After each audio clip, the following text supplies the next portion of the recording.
ప్రహ్లాదుడి యొక్క వయస్సు చిన్నదే, కానీ ప్రహ్లాదుడి హృదయంలో ఉన్నటువంటి భక్తి సామాన్యమైనది కాదు.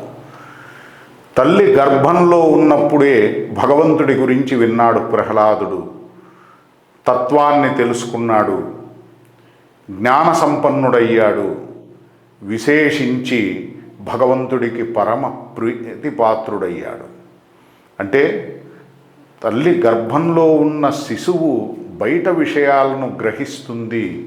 అది ఆ శిశువు యొక్క సంస్కారాల మీద గొప్ప ప్రభావాన్ని చూపిస్తుంది అనే సత్యాన్ని మనం సదా గుర్తుంచుకోవాలి. ఎందుకంటే పిల్లలు మంచి సంస్కారవంతులు కావడానికి, వాళ్ళ లోపల మంచి సంస్కారాలు బలపడటానికి, తర్వాత భవిష్యత్తులో సమాజం బాగుండటానికి, లోక శ్రేయస్సుకు సంబంధించి కానీ, తల్లిదండ్రుల యొక్క సంతోషానికి సంబంధించి కానీ, ఆ శిశువులో ఉత్తమమైనటువంటి ఉన్నతమైనటువంటి సంస్కారాలను కలిగించే ప్రయత్నాన్ని చక్కగా చేయగలిగితే అందరికీ మంచి జరుగుతుంది, సమాజం బాగుంటుంది.